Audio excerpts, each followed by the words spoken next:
Good morning, good afternoon, good evening. My name is Patricia Miranda. I'm the Director of Advocacy in Latindad, and I would like to welcome you all to this webinar called Monetary System and Multilateralism in Dispute, the Strategic Role of the BRICS.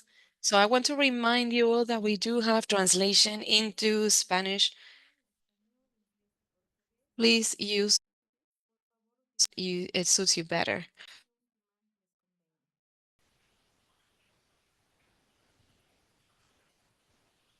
This webinar is being organized by Latindad, by the BRICS Center, along with the URSUR Relationships and the Catholic University of Rio de Janeiro. We have the pleasure of having an amazing panel. I'm going to introduce them briefly, each of the panelists.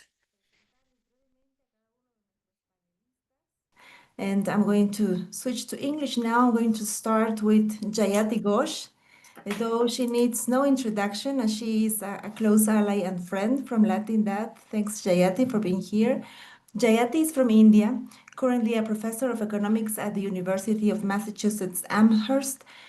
Her expertise spans various areas like development, international and feminist economics. I have the pleasure of introducing Wesley Desidera. He's a researcher of the Instituto de Ciencia Económica Aplicada in Brazil, and he's a specialist in foreign policy, regional integration, and cooperation sur-sur. And Katie Gomez, Brazilian economist. She's a doctor in the University of Brasilia, and she has worked in the finance ministry in Brazil, particularly in financial regulation and international cooperation. And we also have with us Ana Garcia from the BRICS Policy Center, a professor in the foreign relationships in the Catholic University in Rio, and a PhD in foreign affairs. And we invited the minister in Brazil. He has apologized for not being here. We have also been in contact previously with him. So I want to welcome you again, which seems very good to have this in a context where multilateralism is going a multi-crisis in the world and a clear fragmentation geopolitically. And in this context, the BRICS are become relevant, particularly because the financial and monetary current system is not contributing to resolving these crises. So this is a scenario of urgent reform of the international financial architecture, where we're questioning the functioning of the current pillars of the current system, such as the international financial systems and country groups such as G20, where the dollar is still a monetary global pattern. So with this condition of the dollar that has accentuated the vulnerabilities of the global south, the BRICS have definitely generated an expectation that they may contribute to implementing a new monetary pattern.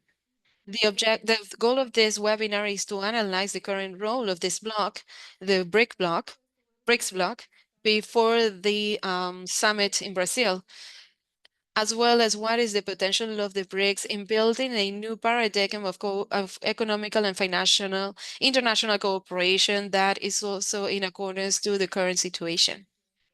With no further ado, I'm going to invite our first panelist, Jayati Ghosh. Jayati.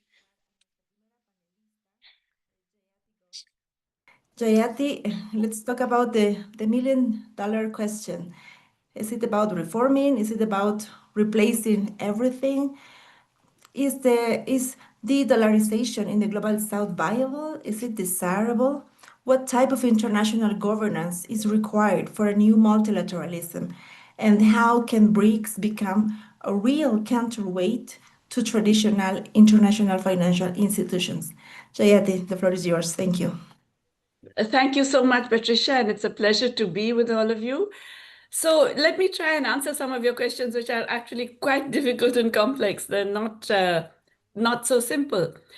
Beginning with the context that clearly the international financial and monetary order that we have has not worked for us. It is not fit for purpose anymore. It's not just not working for the developing world, for low and middle income countries.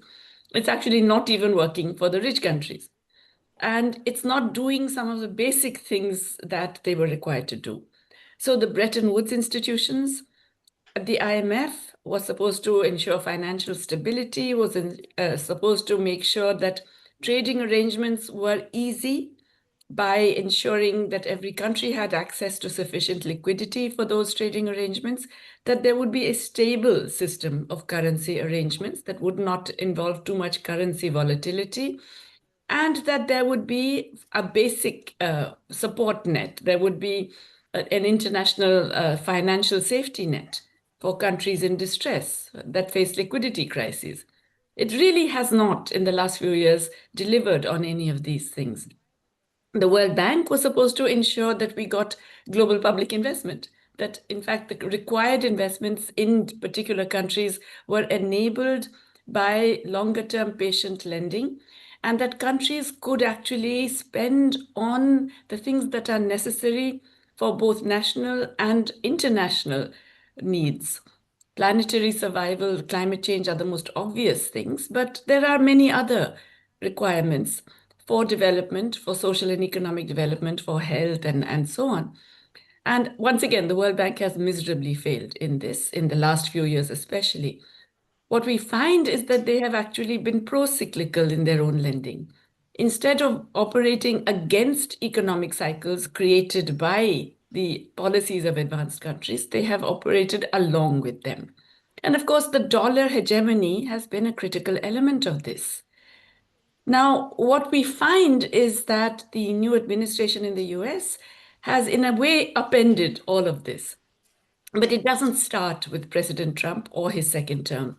It actually starts much before. I would argue that the process of de-dollarization began under President Trump, but was significantly accentuated under President Biden. It actually got a big boost under President Biden, not only because he continued President Trump's trade policies vis-a-vis China and the trade and technology war with China in particular, but also because of the unilateral sanctions imposed on Russia.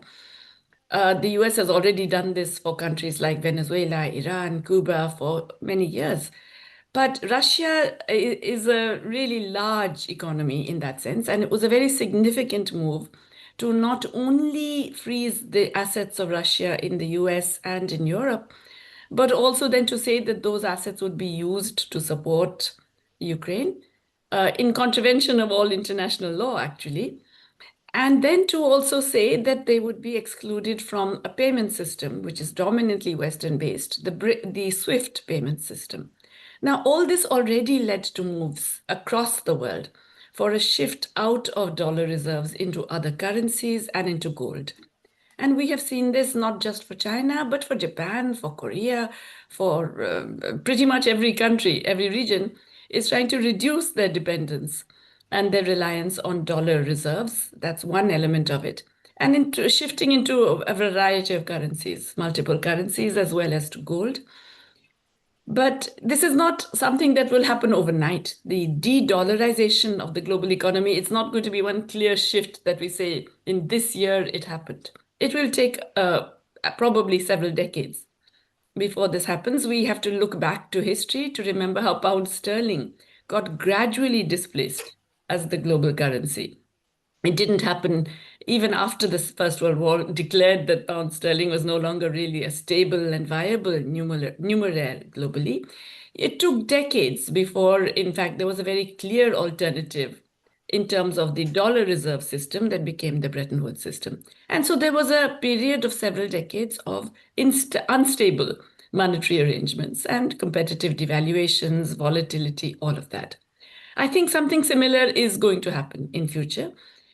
It's not going to be replaced immediately by another currency or even a group of currencies created by BRICS. So I'm not necessarily suggesting that de-dollarization is going to be either immediate or replaced by the next actor waiting in the wings. It is a process that is already underway.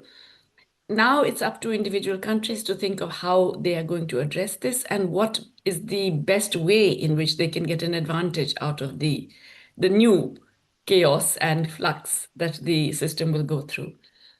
I think the BRICS have already made several steps in that direction. The BRICS clear the plan for an alternative to SWIFT, which is a new system of exchange that does not rely on the traditional Western banks that have operated the SWIFT system, is an important move, I think, in the right direction.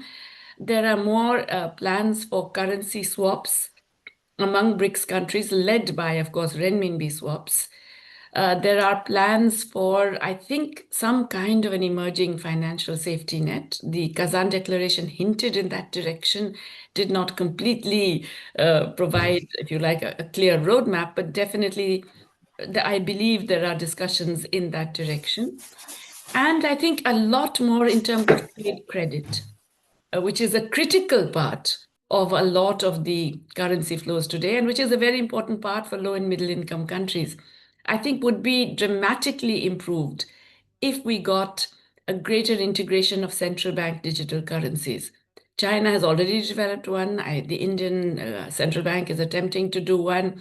I believe other countries are also getting into central bank digital currencies, which I think is a positive move. And it's a way of getting into motion a process of exchange that does not rely on the earlier dependence on the hegemonic dollar.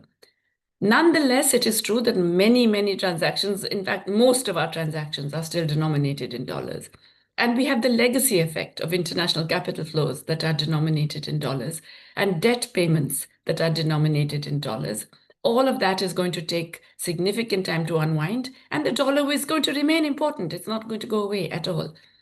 But we are in a period of flux, and I think there is already in motion a process of shift, but it's not going to be either an easy shift or a very smooth and even transition. It's going to be rough-edged and patchy and uneven.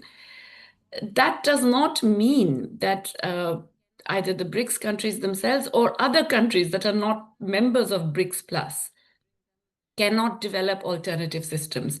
I think there are new regional arrangements. Africa is considering them. In Latin America, you have flour, which could be expanded. In Asia, we have been less successful in developing these kinds of regional currency arrangements, despite the Chiang Mai initiative.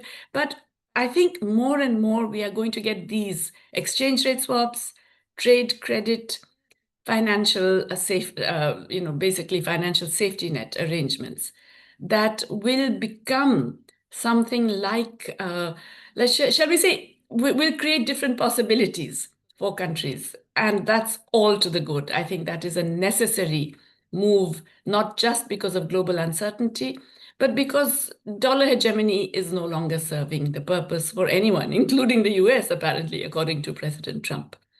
So let me stop here because I would love to hear what others have to say on this. Thank you. Thank you so much, Jayati, for setting the global scene and also for bringing all these alternatives and proposals towards actually having a roadmap, but also clarity on what we could expect in the South, but also at a global stage for the next decades, and what will be the challenges. And this gives me precisely the floor for our next panelists. Y voy a darle la palabra. I'm going to give the word to Walter Desidera from IPEA Brazil. Walter, what opportunities do BRICS offer to strengthen the bonds of cooperation Sur-Sur or South-South? Yati was telling us about the initiatives that we might have regionally, and on the other hand, how can Brazil connect this agenda, this regional agenda from Latin America with the priorities that we're seeing from the BRICS, and what are the geopolitical implications for peripheral regions in the international system? Walter, go ahead. Bom dia, boa tarde, boa noite a todos e todas. Good day, good evening, good afternoon to everyone. I'm going to speak in Portuguese. I believe there's translation. So in Portuguese, okay. Well, I'm Walter Zinera, and I'm here in arranging the agenda of IPEN in terms of the BRICS. We are the representatives in Brazil in the BRICS Council. and the The- financial En el BRICS Consejo BRICS de network. Finanzas. But I think that I have to compare here the language I'm speaking in, oh, or not. I'm not sure. I think it's better now. Okay, I think you're gonna have better subtitles now.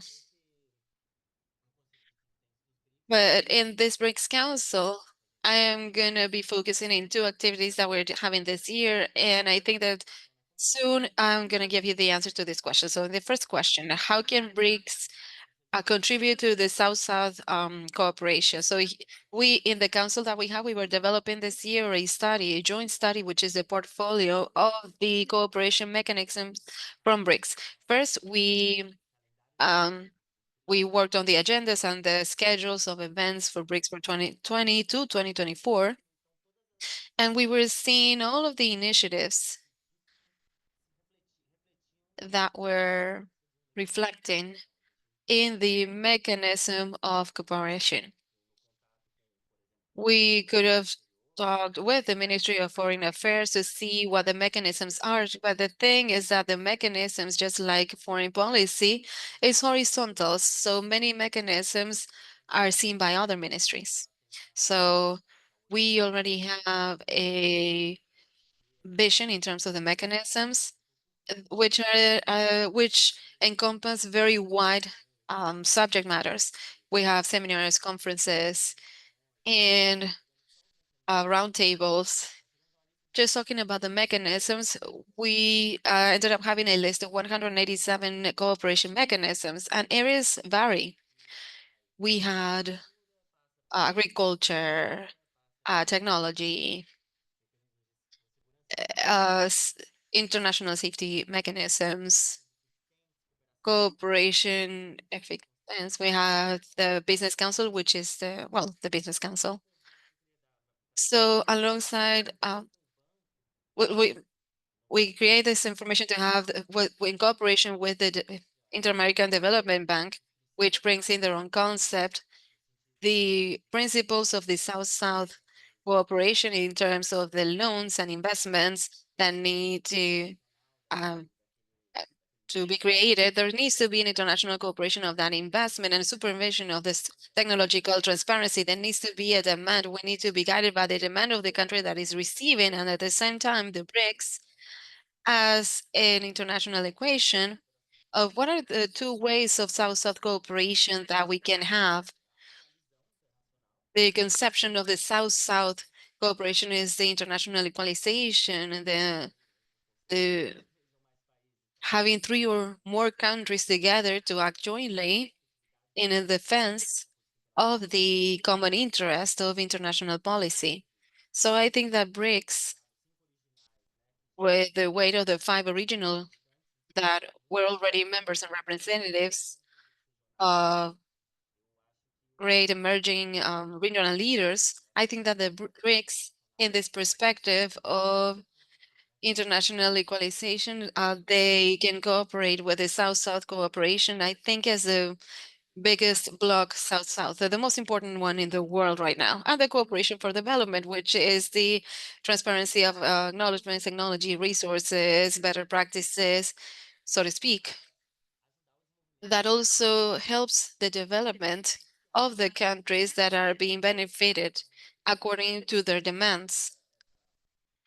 So before this, our portfolio of mechanisms of operation in BRICS, we're going to get a preliminary report by the end of June. And in this preliminary report, we had a study of basic information. So it is a question of where the BRICS act or how they can assist. That's a question that we are right now with the priority of the presidency in Brazil in terms of institutional development and the organization of our home, our knowledge, and enhancing the initiatives of this last 17 years of BRICS, I believe, is the 17th one. I believe that it was started a little before. So we have in the study a basic form with the information of each mechanisms that are pretty hard to find. So taking advantage of the think tanks counsel with our partners in other countries and the access of national representatives to these mechanisms, each one with their with access to their national representative, we carried out the study of when the mechanisms were created, what the mechanism is, when was that reviewed with the leaders. So I think that we can have a more clear information as to how the BRICS can contribute. So to answer this question, maybe it was a little bit more empirical, but by the end of this study, we're going to be able to provide this contribution. What are the areas out there in our study? We are gathering what are the results and the documents, the resulting documents, the decisions that were resulted from this or from the activity in collaboration. So I see that there's a person that's asking if we're going to publish it somewhere. It is going to be published, this partial report, in the academic forum, but the final report, we have a partial report with 30 mechanisms, and there's a final report that is 150 pages. So that you can have an idea of the amount of information with this BRICS initiative. So we're talking about 180, from the effort that we've made. We have at least 120 mechanisms that we're going to be disseminating, or that we're actually making this gathering of information for the study. So we're still gonna create a great group of information that is gonna provide a report of about 500 to 600 pages, and that can be made available to create a database to have a line of information. So now I think that I'm about uh, to be out of time, but let me know. But the other initiative that this year we're having, it's an initiative that we do every year, is the recommendations to leaders. So I just wanted to leave. We we did the professor was there. It's a collaboration. So we did like offices or meetings to receive the recommendations of the leaders. So we have to create a report of that in the academic forum probably. But that report of the studies is going to be bringing all of the recommendations that we have received from our national partners. 5 or 6 of the priority subject matters that we had. When we had the meeting, it was only 5. So this presidency is running to be able to meet the schedule. Maybe it is more focused in COP30. But I was thinking that after COP30, we're going to be having the reality of these 2 months after June to be able to um, comply with all of this. So we're bringing the recommendations and the clear ideas from the International Monetary System. But in the end, we made this draft alongside our national partners, and we took it to the BRIC Council. So as a final recommendation from the Council, and with the collaborations of our national partners, the PTCC brought a recommendation, 11 recommendation in the document. If you want to access the document, it is published in the site brics.br in the part of documents. 1 minute, 1 minute. So the recommendations that the cooperation of the monetary system has a key area for the conjunction of the BRICS and to share the experience of best practices. That is actually this point that it can help develop instruments of transborder payments that are more rapid, less costly, more transparent and safe and inclusive, and with a currency system that is local to minimize local barriers and have access to the markets. And the recommendation that we also brought, that was brought by Jonas from the Federal University of Bahia, the BRICS should accelerate the process of amendment of the treatment of reservations in order to incorporate in their currency the currency of the BRICS themselves, as and there's other recommendations. So I think that there's many initiatives that the BRICS can advance with, move forward with in this reform of the international monetary system. Thank you. Thank you, Walter. Very interesting to have all of these documents and information, the modalities and cooperations, and all of the results and impacts from the BRICS. I think that it is information that very few have access to. And also, thank you for the recommendations. Now I'm going to let the next panelist have the word, Katie Gomez. She's a Brazilian economist. And Katie, with this context, that is more defined in terms of international trade. What is your vision in terms of the instruments, current instruments, and that are projected by the BRICS bloc in terms of trade, investment, and finances? Thank you, Katie. Thank you. Thank you, Dr. Patricia Miranda. I want to thank Latindad and the Rural Federal University of Rio de Janeiro. I want to thank Professor Ana Garcia and greet Walter. It's a pleasure to be here, um, sharing the screen with Professor Enricosh, who inspires us always. So this thing is, well, it's a very current context, is it's not easy to resolve. I'm gonna take some words from Professor Gosh to understand how these instruments are being thought of in the BRICS and how they can respond to this need of a multilateral system that ensures um, the most financial stability. I think this is activity when we need to go back a little bit and understand why this debate was started in the BRICS. So everything in the system needs to have payment alternatives that can be where you can use local currency. That's not new. Brazil, Latin America, we have experiences with that since the 80s. I don't know about them all, but in 82, the Convention of Payments and Credits, Reciprocal Payments of and Credits Allowed, was created, which is the Integration American Association that was composed by 12 countries, and an agreement between central banks was already promoted an alternative for the payment system and using local currency. So back then, be able to find an alternative for an issue of restriction of payments and the volatility of financial systems and the access to being able to have the commercial exchanges, sometimes where there's a little bit of difficulty in having access to the dollar in the international market. So these kind of agreements actually worked as some kind of response from the countries trying to look for solutions for the access to the dominant currency, which is the dollar, the main currency used in trade in a context where there's scarcity or, well, this access is way harder. It's interesting to see also that after the financial crisis in 2008, where we had, well, the main aspect of that crisis was something that was very sudden.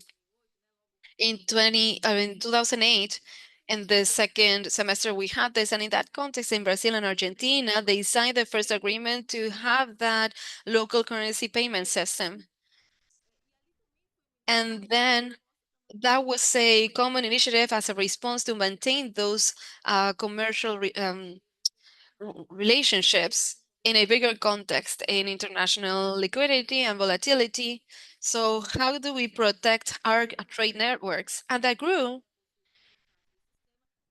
where all of the countries of Mercosur are part of that system, and it works as an agreement with the central banks in order to liquidify the commercial actions in local currency, and the central banks do the liquidation in the transactions that involve those countries. So when we talk and when we see today, or we're talking about the local payment system, that also comes as a response or a aim for answers or solutions when, again, the access to the dominant currency and the trade actions is a little harder. So we can think about different things that Professor Roche told us. It's a system that is not ready or wasn't thought for emerging economies. There we can see patterns of risk analysis, credit analysis, the dynamic, the commercial flows that circulate in international economies. There's always a an aim for safety. And emerging economies are more vulnerable to stable flows of financial resources, which is detrimental when you think that you have to have a journey of growth that demands stability of the cost and this flow. So it's a financial system that is not able to support the necessary dynamics for the cycle of growth that is constant in the emerging economies.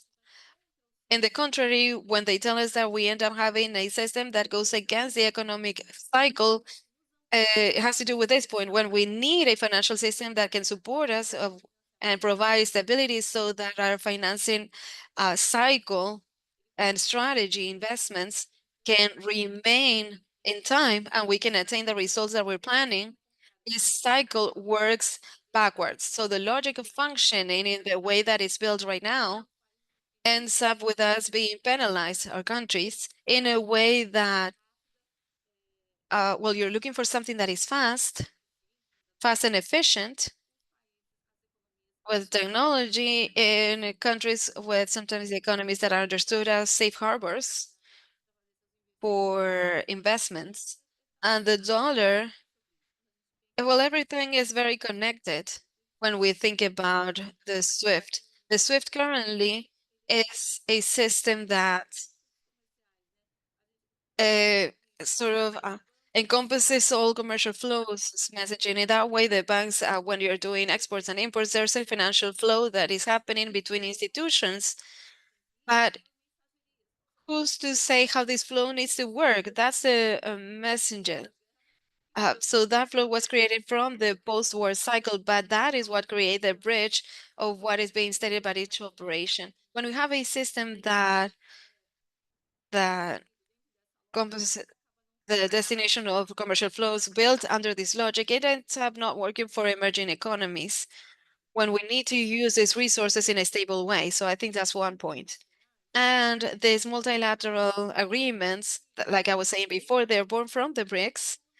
Under my vision, looking at another context in the story, post retro, so it's a there. So the countries are seeking for a solution to protect their commercial flows and investment flows. The context of access to the dollar is something that's a little bit more difficult. So that happens in the 80s with the economies in Latin America trying to look at this payment crisis that it had. In 2008, we have the boom and a very big growth of these agreements with ideas from China, with these lateral swap agreements with central banks led by China. And you have a context where there's a scarcity in international liquidity, and you start making agreements in order to make exchanges in local currency. And there's a movement from China as one of the biggest players in the current trade scenario. So it was trying to look for ways to be able to keep their commercial flows and make their payments when the access to the dollar is harder and harder. So when NSNL and the multilateral agreements and in local currency in the countries are gaining drive in this context after 2008. And then currently today, we've had COVID and the war in Russia and sanctions. And again, we start thinking, okay, if I start using the dollar and the SWIFT as a political tool or weapon, I can have the security. I know that at that point I'm gonna have access to the dollar to be part of this messaging system. So what is gonna be the reaction of the economies that can be vulnerable and can be afflicted by it? It is to create alternative to it so that when they are not able to do it in that traditional way, there are alternatives that can have me participate of these global trade networks. So we have initiatives from CIP We have alternative systems to SWIFT, like with China. India also have an initiative of creating a messaging system. African countries are creating also a local payment system, which is Pan-Africa Payment System, and it's probably going to be launched or by the mid-year probably. Those are the last news um, that I've received that is about to be launched. And we have the BRICS system led by PBS. Up to last year, that was a project led by with the central bank, with different countries, and many BRICS participated of that initiative with observators. And the idea is very similar. It's to create an environment, a multilateral payment system where you can use your local currency to make the payments or liquidations of your economic and financial flows, and the international or the banks can have an agreement to make the payment and be able to have, in terms of the amount of flow, have this digital currency in the country. So answering your question, I think that the countries in development, in order to get agreements, financial international agreements, seeking to build a more stable financial system that is aligned to the emerging economies. And when we're talking today about emerging transactions, we're talking about fair transaction. It's about that. We have to, through a transaction, not in a point in time, but to have a flow that is not too long in order to be able to make a transaction in these times. And it's not a transaction that needs to be made with a low cost of investment or you need stability in this flow. It cannot be a flow that comes in and then it disappears.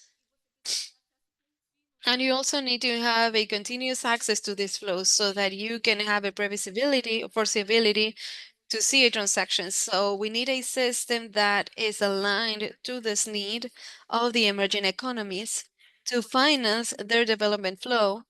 But the most urgent thing now is to have a flow that can finance a sustainable transaction in time. Just to complement, I don't see, or I agree with with Professor Gosh. I don't see this system as capable of changing the dollar pattern right now. It's a construction with time. It involves changes in structural changes in the central banks, monetary policies. We should have many debates around it, and still we wouldn't be able to listen to everything, but still I think that the thing about local currency payment systems is very connected to what has to do with whether or not we're going to change or not the dollar pattern. In the 80s, it was about but the payment system. In 2008, it was a financial crisis, and now it's a dollar that is going to be kept. So from the moment where there's an increase of the agreements in local currency, you have a reduction of the commercial flow of the dollar. So these are things about international trade policies. So it's still a reference currency. When you want to know how much a currency is valued against another, you go through the dollar and compare. So I think that nowadays, okay, saying, okay, we're going to change the dollar tomorrow. No, I think that we're undergoing a process of reflection around it, and we are going to bring several changes, and we have a great challenge to face this new international context where there's many bilateral agreements in local currency. So thank you so much. Thank you so much, Katie, for taking us through this evolution, but particularly the challenges and the needs for the emerging countries. Now, I would like to give the word to our commenter. After having heard these three interventions from a global and regional point of view, I would like to have Ana Garcia have the word from the BRICS Policy Center, particularly with this expectation. The next summit that is going to be in Brazil soon. There's expectations, but there's also some questionings in terms of what have we done so far? What can we attain? What can we expect from the next summit of BRICS in Brazil? Anna, go ahead. Thank you so much, Patricia. I'm gonna speak in Portuguese so I can communicate with more people here in the audience. I see that we have people from Africa, from Latin America, from Brazil. So it's great. And I want to start by thanking Latin Dad for the collaboration, for the partnership, as we say in Brazil, parceria, in this activity. And I hope that this is the first one from many others. And also want to thank our Professor Gosh and Katie Walter for their explanations and their historical review, as Katie did just now, and all of the information and political questioning. So I'm gonna do it in 5 minutes because we don't have a lot of time and Professor Gosh needs to leave. But I think that the dis-dollarization and the use of local currency eh, is connected with the question, how and with whom? Are the BRICS the main group that is going to be able to move forward? And if so, how to do it? How to leave those announcements and those narratives and the great statements towards the concrete measures? The use of local currencies, I think that Katie already explained, is a political matter, but it's also a technical matter of how to implement it in specific moments of the crisis of the debt in the 80s, then the crisis in 2008, and now with the poly crisis, as we call it, with the multiple crises that we are living right now. There are many limitations from the BRICS for the implementation of the use of local currency, but there's a lot of political will. So the BRICS add those two things. So the thing that is coming now is how to implement the use of local currency without hurting the economy itself or without it requiring a group of changes in national economy that can turn this economy into more vulnerable. And this is a case of China specifically. China operates with an economy of capital control, with a financial market that is more controlled and closed, precisely because they are not exposed to the volatility of the market that other economies like here in Latin America are exposed to. So China takes a lot of care in moving forward with the use of MRB with all of the mechanisms of swap, of credit, of contribution to commerce, particularly in a bilateral way, like it did with Argentina here in the region and with other countries, as sort of a test to see up to what point can we use the Chinese currency and try to open more space and move forward with the use of the Chinese currency in these specific situations without, and I think this is the central point, without China having to change their economic model of capital control. I think that that is crucial because the Chinese currency doesn't have the same ability of change, of being a global currency, while their financial market is more closed and is more controlled, so that the titles and international documents cannot just change rapidly like they do in Wall Street, which is why Wall Street continues to be the global financial center alongside London. The other possibility and also restriction is the use of the development bank of the BRICS, the new development bank, like a common institution that can bring from the local markets and give loans in local currency. The market has tested that mechanisms in two situations, some situations with two currencies, with the Chinese one, mainly, the RMB, and with the South African currency. And when we see the total of disbursements of loans in the bank, 90% is still in dollars. Nowadays, it's about 6-7%. There's years when there's a little more and sometimes a little less, but in the 10 years of the bank that has loaned in RMB and rands from South Africa and in the Swiss currency and euro, so other local currencies. So close. Well, how? Well, there's technical and practical limitations, but we have the political will, and also with whom.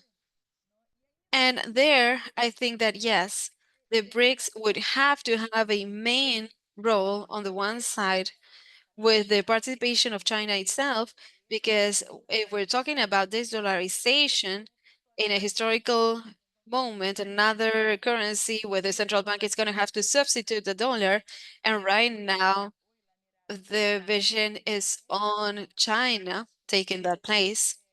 So I think that the BRICS have that potential, but the different or the heterogeneity of the group and the differences themselves in economy and policies within the group can also be a limitation. From home, like Patricia said, also Professor Gosh, there was a big announcement of initiatives, but these are initiatives that are announced that, according to the leaders, have to be studied, the viability of implementation, the possibilities, and very importantly, that came from home, that those initiatives are of volunteer attention. So far to this moment, 2024, last year, all of the initiatives of BRICS were of consensus amongst all the members in the group. From home to now Rio, that kind of mechanism financial transactions and their infrastructures for financial transactions go from being from volunteer additions so that some of the members can do it and trying to implement it, but not necessarily all of them. And from the government of Brazil, given the context, I'm about to finish, that is very challenging of Trump's tariffs and the way in which Trump has already threatened the BRICS countries if they're going to try and de-dollarize. The decision of the Brazilian government is to leave the debate of the expansion of use of local currency to a debate of facilitation of trade. Facilitation of trade can involve the use of local currency, but it can be many other things. So it's sort of as it being a simpler way, less, politically hard to try to get some results. But facilitation of trade is very important in the context of Trump's tariffs, but it doesn't have the same political effect as measures that are more oriented to the use of alternative currencies to the dollar, like it came from Russia last year. So I think I'm going to stop there. I think that BRICS has a very important role, but also has limitations. And like Professor Gore said, and Katie as well, Walter, it's a process of very long term for us to be able to implement it, but we need to continue debating. Thank you, Patricia. Thank you so much, Anna, and thank you so much to all of the panelists. We do have some questions in the chat box, so I'm gonna read them very briefly or try to summarize them so that we can have a first round of responses. Taking since Jad is gonna be with us for 7 more minutes. And if the rest of you can give us a little more time for a second round of questions in a very interesting subject, very timely one. One question is how to use the chain of blocks to operate an independent monetization from the dollar systems and other fiat currencies. They also ask, or more than a question is a comment about controlled platforms or activated platforms by AI or AI-driven platforms and how that can have a protagonism in being an instrument. And a third question is, how do you see the role of the BRICS in the crisis of care? How to think a gender of, I'm sorry, how to think about an agenda of gender and care with the BRICS. So we're gonna have a first roundtable here. I'm gonna give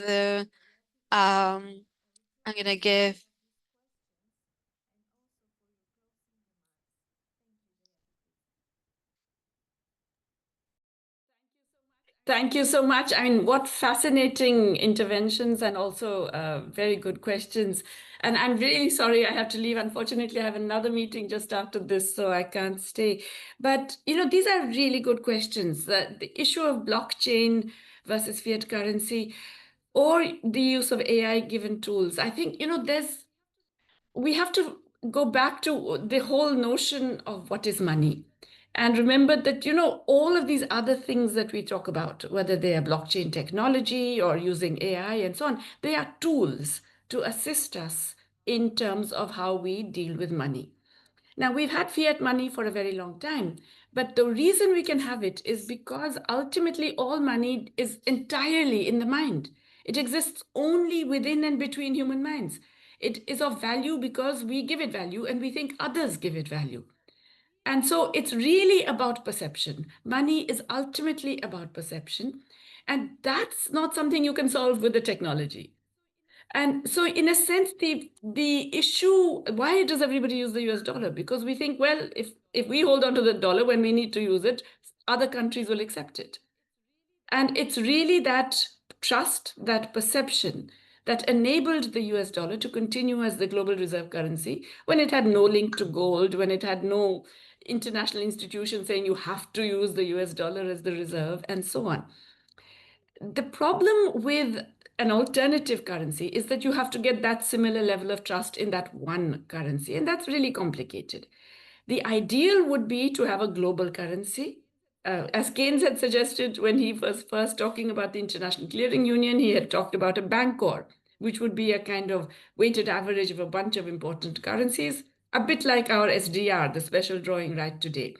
But the difficulty now is that we don't really have an international community that is willing to do that. At least one major player is not going to be willing. We know that the US is not going to accept anything like that, even if others do. But in addition to that, the issue of trust is one that means you can't simply have a quick replacement of that. Instead, what you're going to get are different currency arrangements. And as all of us have mentioned, and all the panelists have made, I think, very, very important points about this, about the very specific ways in which you can deal with some of the issues of what a global reserve currency does, in terms of ease of transaction, enabling trade, ensuring trade credit, providing exchange rate swaps when required, providing a buffer in terms of international financial shocks. All of these things, we can think of different mechanisms, and they can all work. And blockchain technology can assist in some of these kinds of mechanisms. Maybe AI can make it faster. I don't know enough about it, but AI, I presume, would make it faster. I mean, that's really the only thing it could do. The fundamental issue is that of trust and of recognize it. You trust it because you think others trust it. So it's more than just your own trust in it. You have to actually be sure that other countries and other major players are going to have that equivalent trust. That is not something, and ultimately, what does that reflect? Charles Kindleberger, the famous economist, he said it very beautifully. He said, money is about power, and international money is about international power. So as long as we have a global situation where power is no longer quite as hegemonic as it was, where there are new, if you like, upstart economies, also new kids on the block who are fighting for this, it is like the interwar period. There are many different alternatives.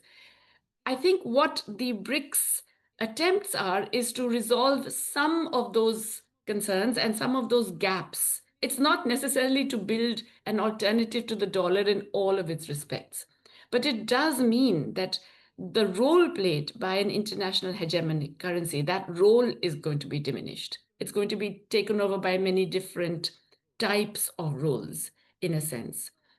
So I personally believe that the way in which these international monetary arrangements are evolving is one in which we're going to get different new initiatives that deal with particular aspects of a much broader role that was played by the US and the dollar in driving what, let's face it, was fundamentally an unequal global economic system. So insofar as some of these things that we do create a more equal system, it is to be encouraged and celebrated. I think we should try and do as many of these alternatives as we can in different directions and for specific functions. There was a question, I think I didn't fully understand it. Was it on care or? Yes, it was on care. Yes. Okay. So I'm very glad that that was been brought up, because that is something I also care deeply about, right? The issue of the care economy. And I think one of the big problems with not just domestic macroeconomics, but global macroeconomics is that we completely ignore the huge sea of unpaid care work on which the formal economy rests. And so much of our discussions of monetary arrangements within economies, but also globally, leaves out the part that doesn't get transacted in money terms. And that's really the thing that is imparting stability to the system. The care economy is enabling societies to continue and persist.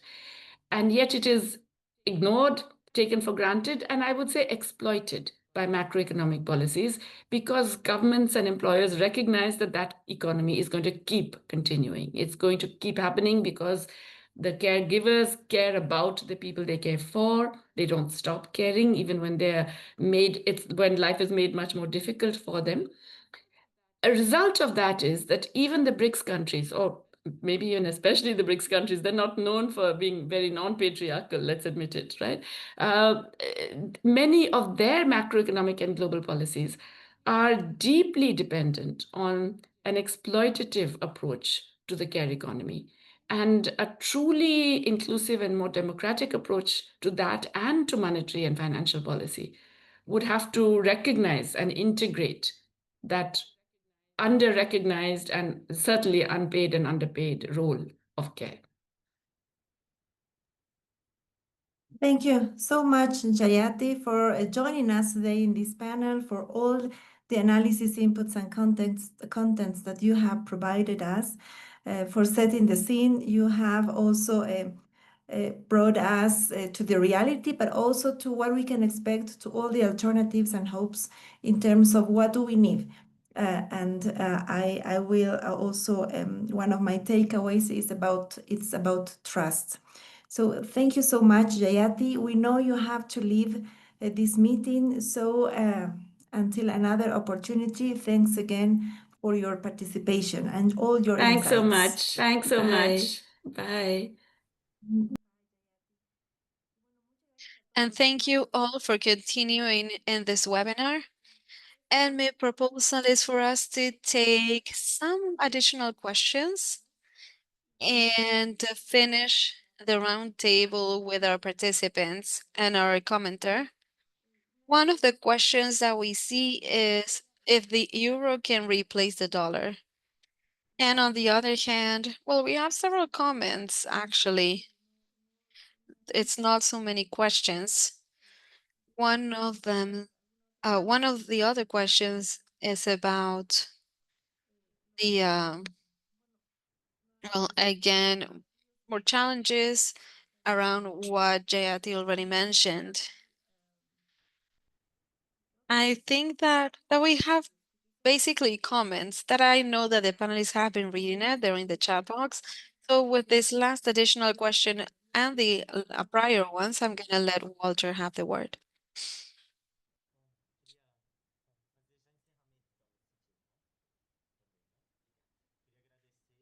I would like to thank the opportunity. I'll thank the presence of Dr. Gosh, or Professor Gosh. It's an honor for us. I want to thank the trust of Professor Ana Garcia, who's and my boss, Kate. We're here together in this mission of working with the BRICS. So since Kate is a specialist of the international monetary system, I'm going to let her make more comments on that point. But in terms of AI, I just wanted to leave a reminder that the matter of international governance in AI was selected by the Brazilian presidency as a priority matter. And the advances that we did some recommendations regarding that. So we think that even though the priority matter brings attention to the subject, the development of technology, the interesting thing is to bring here this document for whoever wants to consult it. But the courses that we had, well, it was very interesting how most of the reflections that were brought, that we did jointly about AI,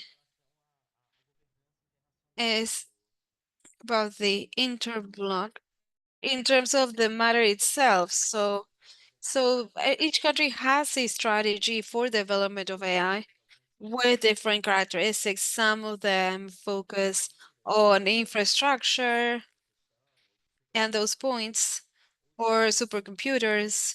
Others are more focused in development of software, and other countries are maybe as users. And also in terms of the sovereignty of data about uh, uh, about the language, the maintaining the language, the cost,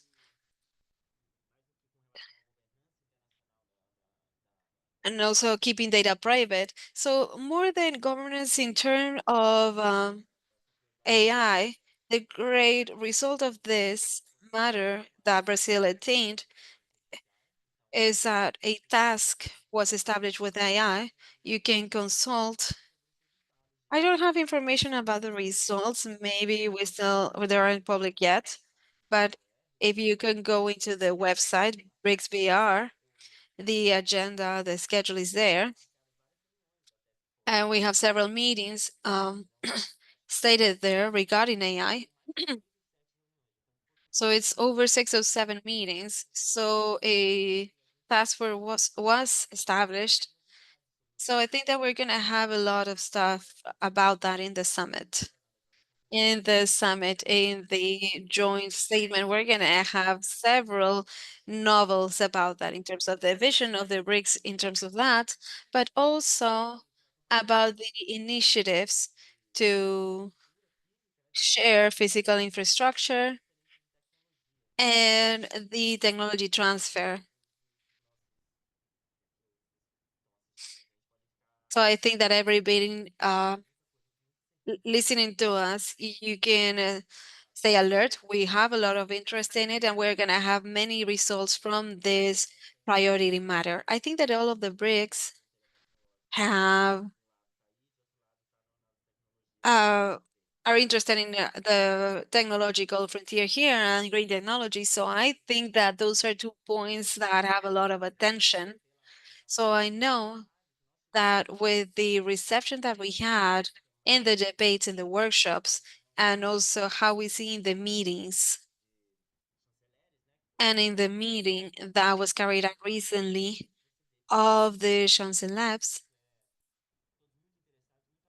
we see that there's a lot of interest and there's an openness in collaborating.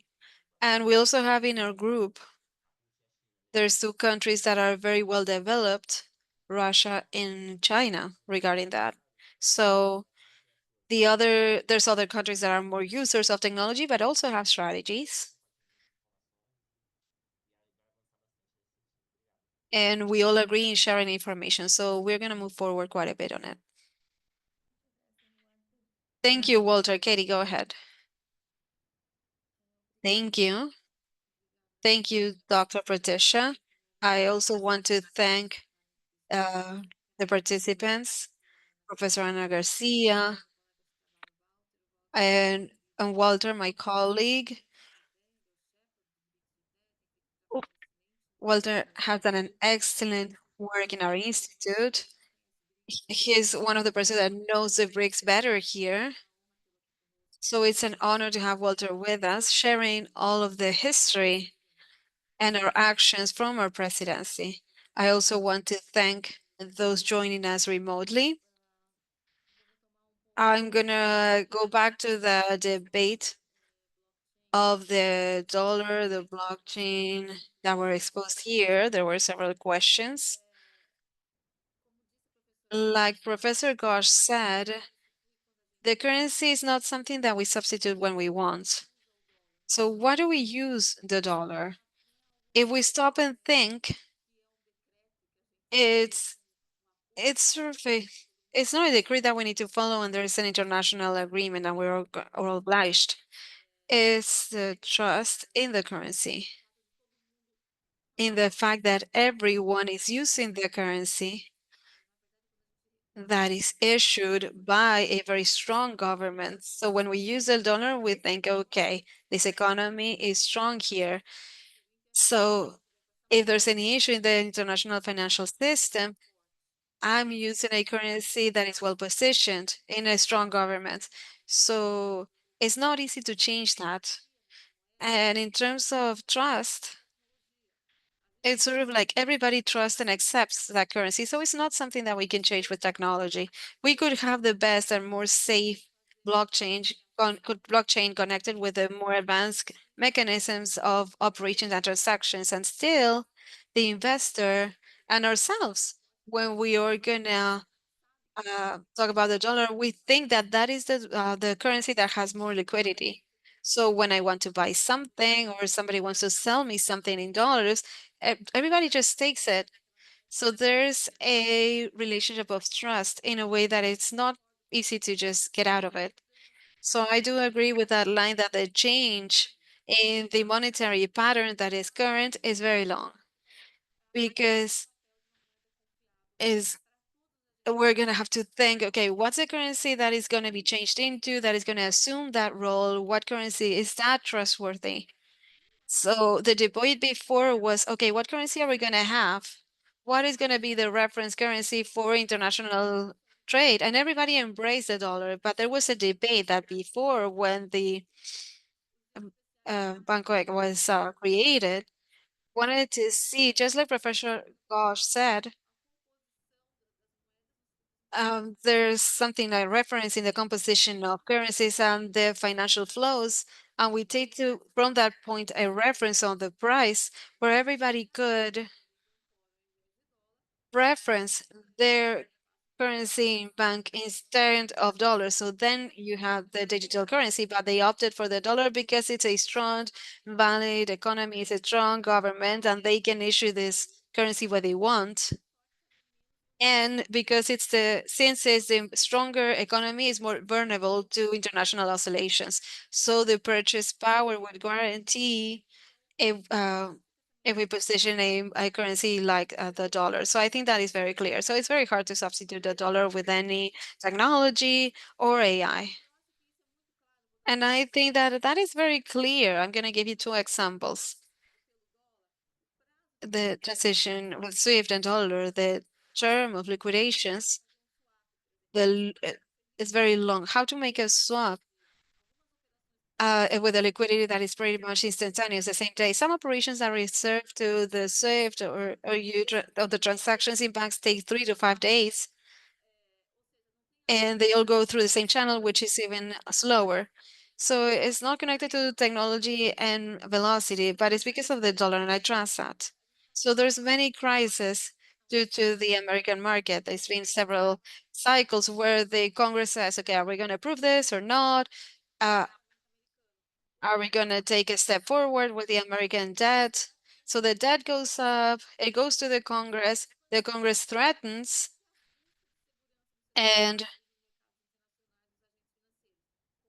And what is the aim in the international market for security? In the scenario of lack of security or safety, everybody's looking for more dollars, even though the lack of security is coming from the same place where the currency is being issued, the United States. So there's a complexity related to the dollar with the trust that it requires. I mean, so there's already better solutions, but still we all go to the dollar. So I'm going to stop here because I think it's pretty complex. Now, about AI and the agility, all of we need is easier transactions. If we were in the 1980s, the CCR, which is the Conventions of Reciprocal Credit of Payments, with AI, possibly the cost of integrating the central banks would be less. The operationability would be easier. So the labor cost would be lower and agility would be faster and agile. And that is what's happening with the system that is being drawn in the countries of the African continent. They're probably going to have instant payments, so you're going to be able to connect not just importers and exporters, but it's as if everybody had a Pixem, a digital wallet, be able to pay in every place that is connected with this mode of payment instantaneously. And that allows us to have these technological advancements. So there is AI behind it. So that is the advantage that we have from AI right now. But we also need to understand it. I'm going to talk a little bit about what Walter said regarding the BRICS of why is it that we have the debate of AI and why is it connected with the financial system and with the vision that we would like to have. If this access to AI, supercomputers, and transactions and clouds was closed or by big agents, this benefit of technology wouldn't be the same for all of the countries.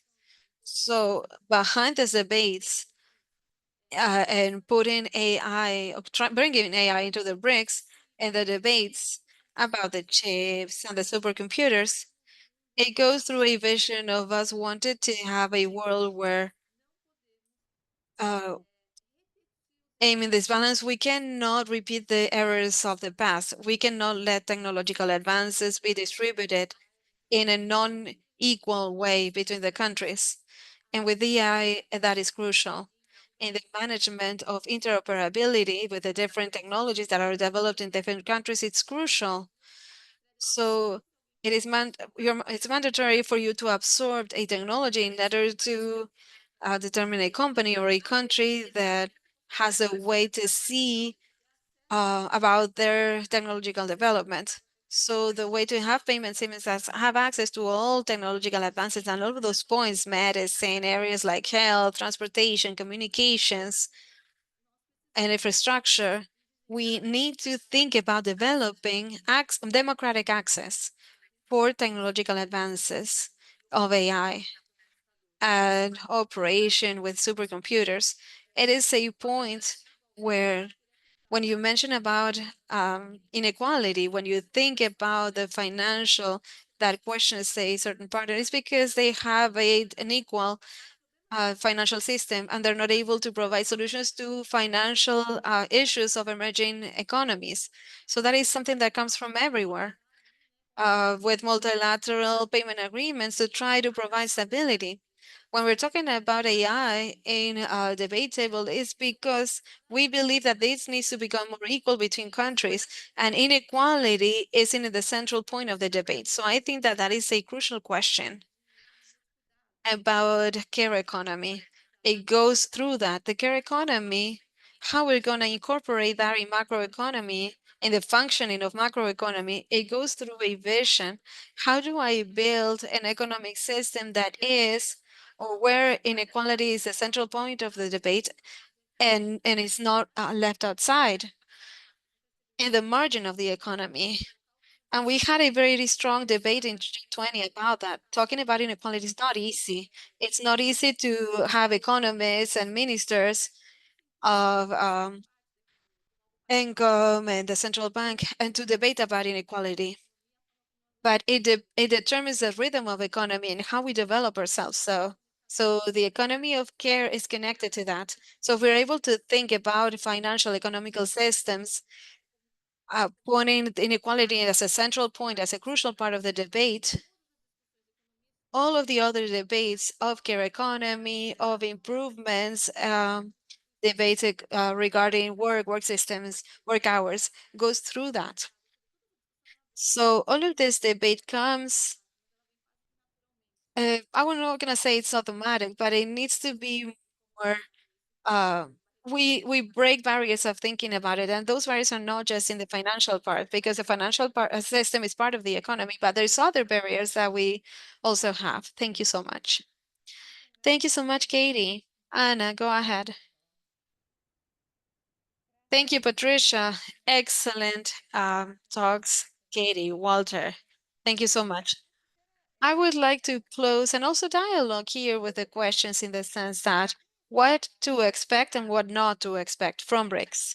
So there's a very wide expectation, very big expectation from Brazil and Latin America that actually the BRICS may represent a new pole of dynamism of economic power and international dynamic, where the BRICS are big uh, powers that are going to face the United States, Trump, and the American currency.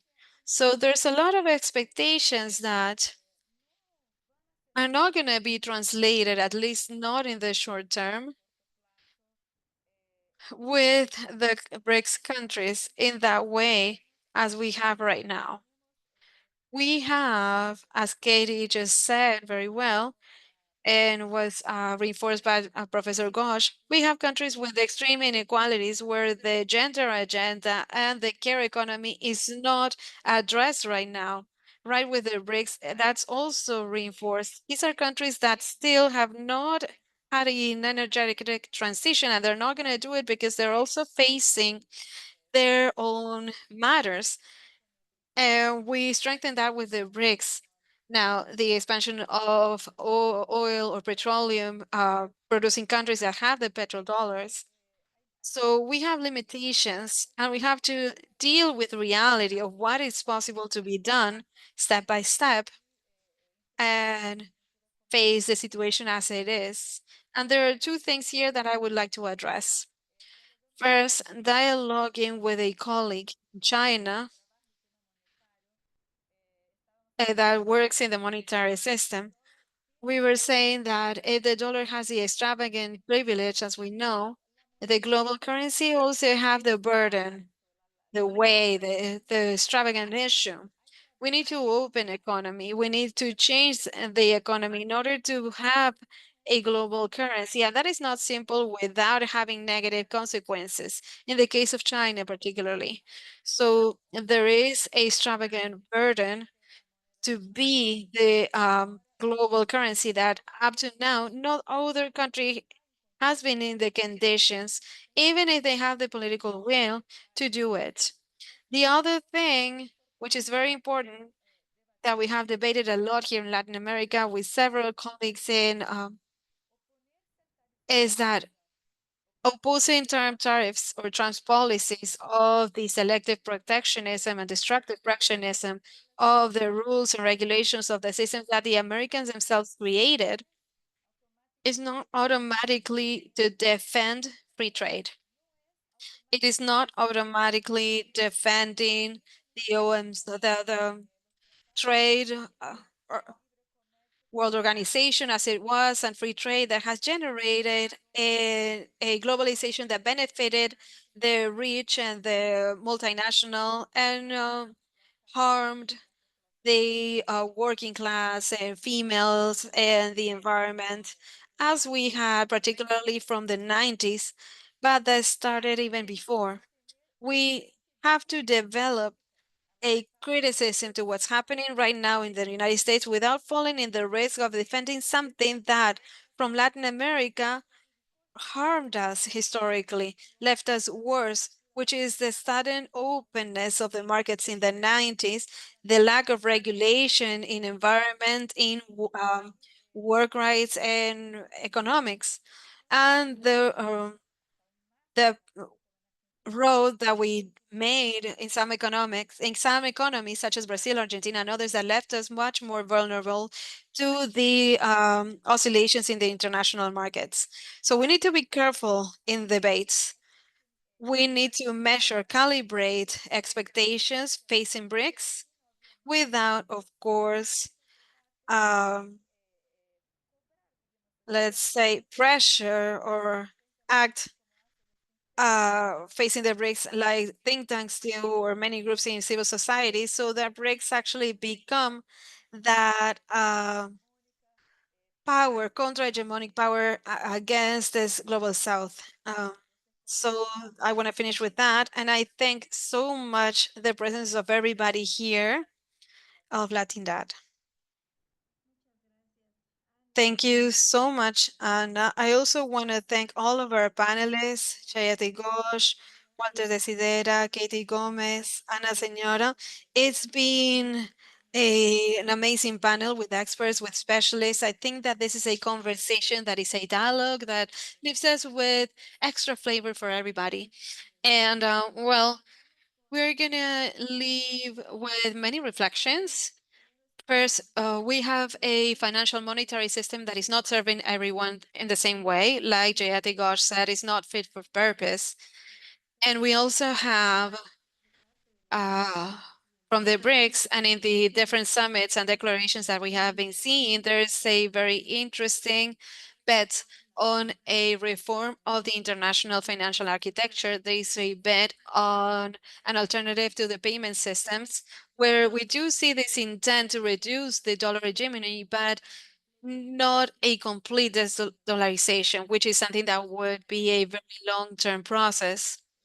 And there is an intention as well from the BRICS to have in all their own financial institutions led by the BRICS. And we've seen throughout the years how the statements in each summit are strengthened.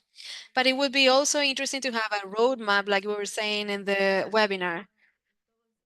Everything is very necessary and very important, but how are we going to implement it? Now, within a context that I am taking from this webinar that is full of inequalities, and we can talk from international trade, AI, sustainable development, which is also in crisis, a fair transition, connecting with the care system, with alternatives both globally and also regional alternatives, like we have mentioned in Africa. And it would be interesting to see what those opportunities are for a region like ours in Latin America. So, therefore, I'm gonna take, and probably all of us are gonna take the richness of this exchange, of these discussions. I also want to thank our panelists. I want to thank our participants for having connected today, those who have supported us in the co-organization of this webinar, and with a commitment from the BRICS Policy Center, the Catholic University of Rio, and Latinidad to give continuity to this subject matter. We do have the summit of BRICS, which is very soon, in less than 2 months. And to follow up and give continuity, not just globally, but also from Latin America. Thank you so much again, and have a great rest of the day.